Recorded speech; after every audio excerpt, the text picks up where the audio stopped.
Good morning to all. Today we are going to discuss about Kerberos. So Kerberos is one of the authentication application which is used for the users. So this is an authentication service which is developed by Project Athena at MIT.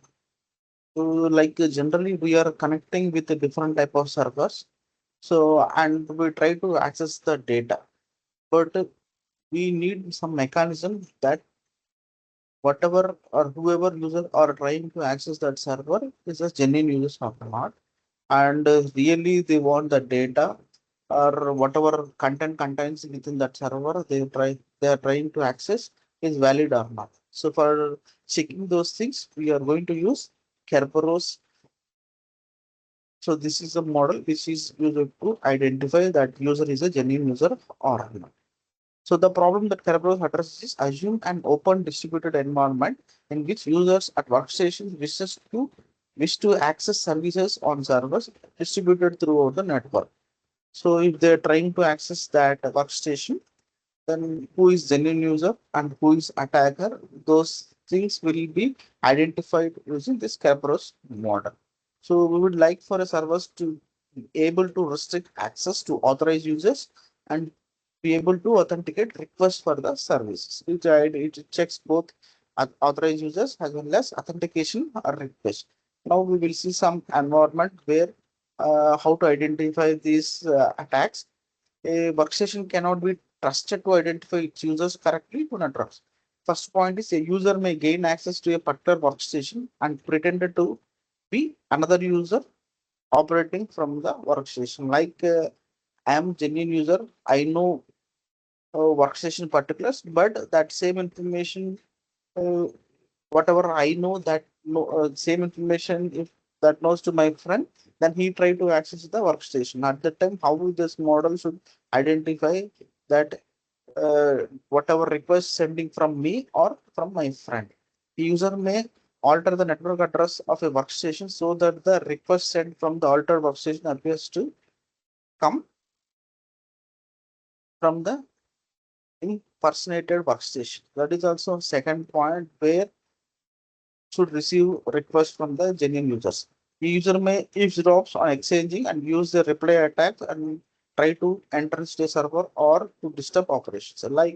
Eavesdrop is nothing but uh, like attacker can see what genuine user and your workstation is doing. In case if he checks or if he knows the what type of request you're doing, so he can create a reply attack. So he can create duplicate attack messages. Through that messages, we can get the information from the workstation. So if this type of attacks are happening, how your model will identify that is request comes from the attacker. So this type of problems will be solved by using Kerberos model.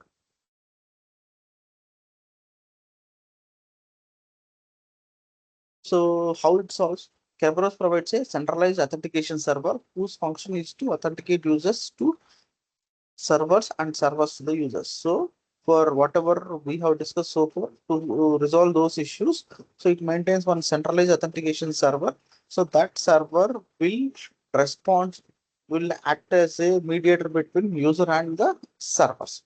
So Kerberos relies exclusively on symmetric encryption, making no use of public key encryption. So here we are going to use symmetric algorithms only. We are not going to use public key algorithm. So we have different versions are there, version 4 and version 5. So version 4 uses of DES is a rather elaborate protocol to provide the authentication services. In an unprotected network environment, any client can apply to any server for service. The obvious security risk is that of impersonation. An opponent can pretend to be another client and obtain unauthorized privileges.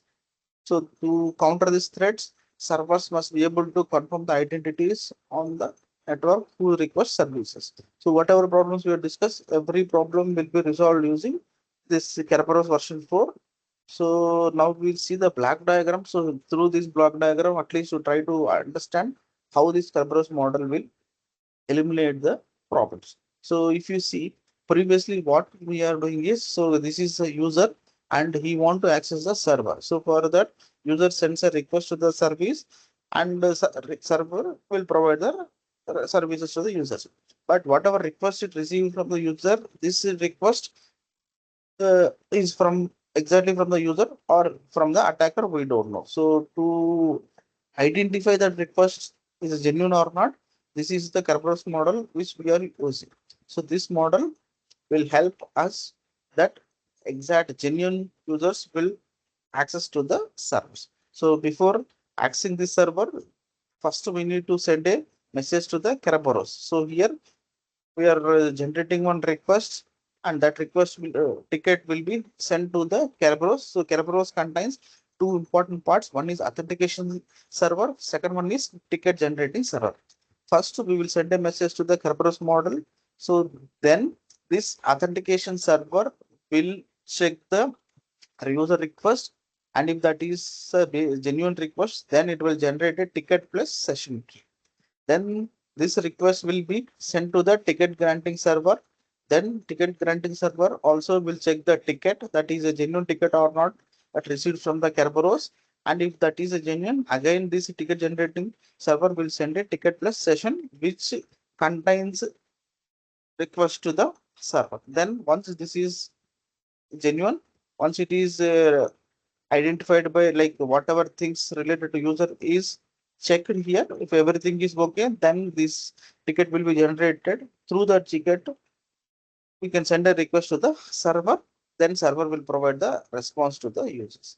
So this is how this Kerberos model work. Previously without Kerberos, directly we are trying to access the server, but now we are going to authenticate from the Kerberos model. So this is how Kerberos model will provide security to the each and every user, and always genuine users will be responded, and through that only servers will respond. So this is one of the major authentication application which is used for the accessibility to the servers. Thank you.